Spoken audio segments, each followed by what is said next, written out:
नमस्ते दोस्तों। आज सुनिए, मन का मैल दूर हो गया। रात्रि अपने यौवन पर थी, पर उसकी आंखों में नींद नहीं थी। रह रह कर विवेक के बारे में ख्याल आ रहा था। उसके मन में एक ही विचार उद्वेलित हो रहा था कि वह जो कर रही है क्या वह सही है। विचारों के इसी उथल पुथल में ही कहीं उसकी आंख लग गई। हमेशा की तरह वनीता के काम में आज सुस्ती नहीं रही थी। आज वह जल्दी उठी थी। सारा कार्य पूर्ण कर वह अब शीशे के समक्ष थी।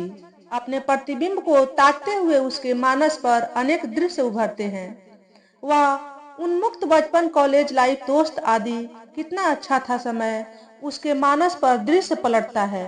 यूं सामने आती है एक अस्पष्ट सी तस्वीर। धीरे धीरे स्पष्ट होता है वह चेहरा और घटनाएं। यह तो विवेक ही था, उसका दोस्त, उसका साथी, उसका प्यार। अचानक वर्तमान में लौट वनीता खींच उठती है। माथे पर खिन्नत के भाव तैरने लगते हैं। वह अपने को कार्य में व्यस्त कर लेना चाहती है, पर उसे यह कार्य बहुत कठिन प्रतीत होता है।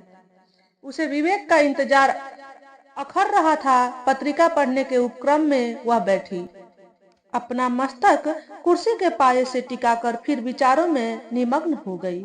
और फिर विवेक के सामने थी। विवेक समझा रहा था, वनीता, यह तो कोई जरूरी नहीं है कि शादी यूं प्यार एक से ही हो। शायद भगवान को ऐसा ही मंजूर हो। जब भगवान एवं परिवार को तुम्हारी शादी कहीं और ठीक लगती है, फिर हम विधि के विधान को बदलने वाले कौन हैं। मैं बुजदिल नहीं दिख रहा था, बल्कि सभी को दुखी एवं गलत बताकर स्वयं को सही सिद्ध नहीं करना चाहता। मुझे समझ नहीं आ रहा है विवेक की सही क्या है और क्या गलत है। रूंधे गले से वनीता से कहा, सही तो वही है जो माँ बाप ने तय किया है। क्या वे गलत सोच सकते हैं। मैं तुम्हारा अच्छा दोस्त था, यूं रहूंगा। इतना क्या कम है। फिर जब भी तुम्हें जरूरत हो तो मैं हूं ही ना। एकाएक वह उठ खड़ी होती है। पति दफ्तर जा चुके थे। राजेश यही नगर परिषद में बाबू हैं। धीर गंभीर व्यक्तित्व एवं छुपा हुआ स्वभाव। बातें कम, काम ज्यादा। मैं विश्वास घर को भी दफ्तर बना छोड़ा था। घर पर भी फाइलें ले आते हैं। सख्त हिदायत है कि काम के समय उन्हें डिस्टरबेंस न हो। शादी के बाद विवेक से बिछोह तो था ही, उस पर राजेश की इस उदासीनता ने पति पत्नी के विचारों में अलगाव ला दिया। लंबी संवादहीनता ने वनिता को एकाएक यह फैसला करने पर विवश कर दिया, जिसके क्रम में विवेक को फोन कर वनिता ने उसे आज यहाँ बुलाया था। डोरबेल की आवाज सुनकर वनिता ने दरवाजा खोला। विवेक को देखकर वह फफक कर रो पड़ी। अविरल बहती आंसू धारा से विवेक की कमीज भीग गई थी। स्वयं विवेक के लिए भी खुद को स्थिर रख पाना मुश्किल लग रहा था। पर विवेक ने धैर्य का परिचय देते हुए वनिता को शांत करवाया एवं उसे अपने को यहाँ बुलाने का कारण पूछा। वनिता उसे बिठाते हुए एक बक्सा लेकर लौटती है। असमंजस में डूबा विवेक पूछता है, यह क्या है। तुम पहेली क्यों बनी हुई हो। यह मेरे गहने एवं पैसे हैं। तुम मुझे तुरंत ले चलो यहाँ से। मैं यहाँ एक पल भी रुकना नहीं चाहती। झटके के साथ खड़ा हो गया विवेक। आखिर कहना क्या चाहती हो तुम साफ साफ क्यों नहीं कहती। वनीता ने कहा, क्या तुमने जरूरत पड़ने पर मदद करने को नहीं कहा था। विवेक, मेरा यहाँ दम घुट रहा है। मैं यहाँ पल पल मर रही हूँ। प्लीज मुझे यहाँ से ले चलो। पागल हो गई हो, मैं कहाँ ले चलूं? हैरान विवेक ने कहा। और विवेक का धैर्य जाता रहा एवं आवेश में कह उठा, मुझे शर्म आती है तुम्हें दोस्त कहते हुए। तुम इतनी कमजोर हो मैं नहीं जानता था।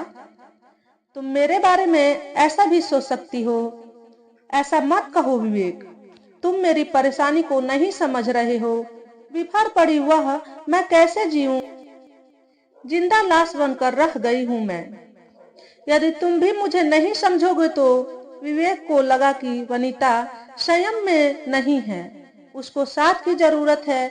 बड़ी शांति के साथ विवेक समझाने के स्वर में बोला, तुम्हारे पति की उदासीनता में तुम भी जिम्मेवार हो वनिता। क्या वे अकेले नहीं हैं। तुमने कभी पहल की।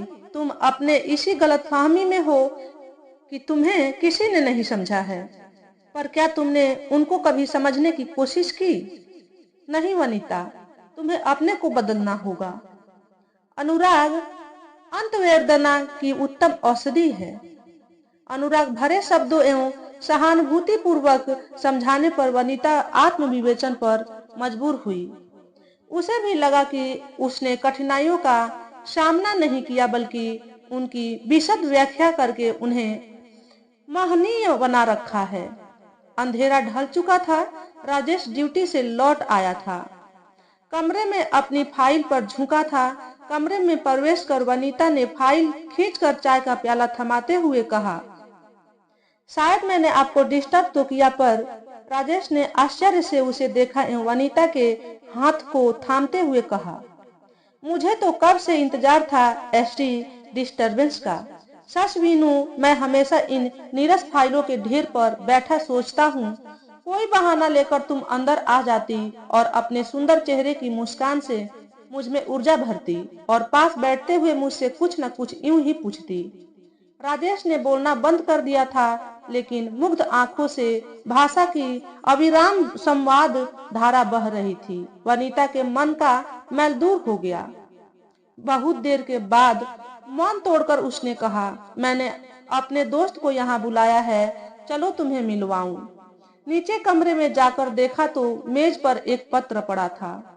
लिखा हुआ था, जीवन छोटे मोटे उतार चढ़ावों का समंजित रूप है। जब हम सुख दुख को जीवन का एक हिस्सा मानकर आगे बढ़ जाएंगे, तब देखना जीवन कैसा रसमय बन जाता है। सुखी रहो विवेक। तो दोस्तों, आज के वीडियो में बस इतना ही। अगर आपको हमारे द्वारा बताई गई कहानी थोड़ी सी भी अच्छी लगी हो तो वीडियो को लाइक और शेयर करें। चैनल पर पहली बार आए हो तो चैनल को सब्सक्राइब करके बेल नोटिफिकेशन को ऑल पर सेट कर लें, ताकि आपको ऐसे ही अच्छे अच्छे वीडियो देखने को मिले। हमेशा खुश रहें, हमेशा स्वस्थ रहें। वीडियो देखने के लिए आपका बहुत बहुत धन्यवाद।